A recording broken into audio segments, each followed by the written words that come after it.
Hello ladies and gentlemen, and welcome back to the Twisted Grove. Today I'll be showing you the creation of the landscape for this world. Now when I say landscape, I mean the general look and theme of the world being that of a very overgrown forest. Sort of like a jungle but with more interesting features, which I'll be showing you today on this video.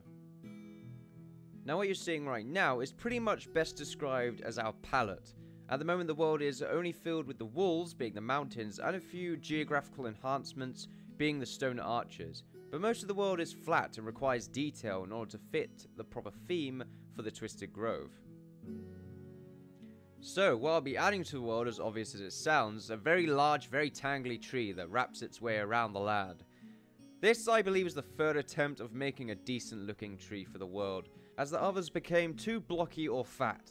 I find making trees to be quite a challenge because of the inconsistency required to actually making a good looking tree, and this one needs to at least have some sort of twisted, tangly nature with it, which comes in the form of the roots spreading around and the trunk of the tree almost twisting around itself, trying to keep its structure, as it were.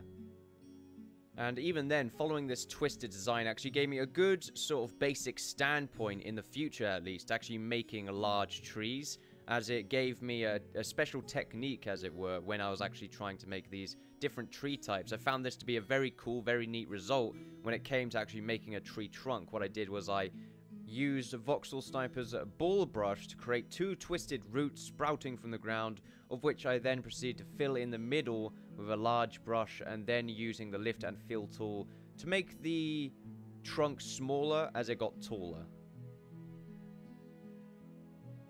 which I found to be a cool design. I actually followed the same design with the top of the tree, making it a random maze of sprouting wooden roots that tangled around one another, which I then covered for the most part with leaves. Now, as you can see, I finished the tree, but I felt like it needed more. So I created very large vines that sprouted off from the top of the tree all the way down to the floor, which it then hooked to.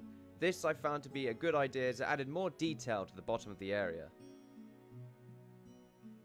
Not only did it hook to the floor, but it also sprouted its way around the arches of the land, giving a nice hook effect, which I found to be a very good look.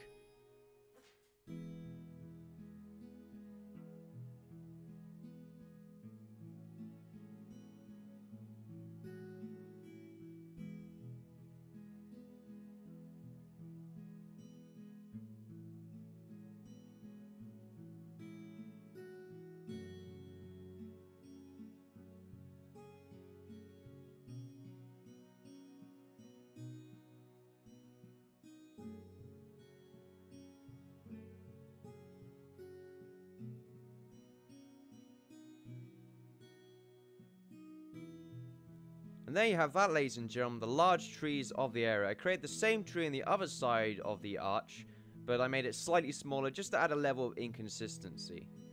Now what I'll be doing is just adding some large and small trees to the area. Some I created specifically for the world, and others being the default Minecraft tree type.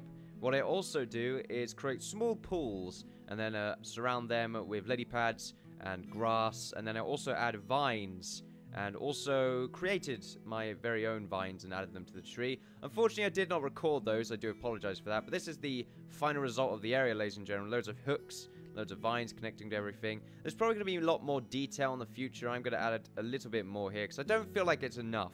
I don't feel like it's finished. I think there needs to be more vines connecting each large tree to one another. At the moment, though, this is the final result, and I do think it looks very cool, very consistent. Well, very inconsistent, I mean.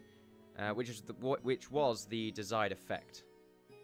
However, ladies and gentlemen, don't forget to like, favorite, subscribe, all that good stuff. If you have any recommendations, don't forget to comment below. And I'll see you guys next time for some more Minecraft Let's Build. Bye-bye.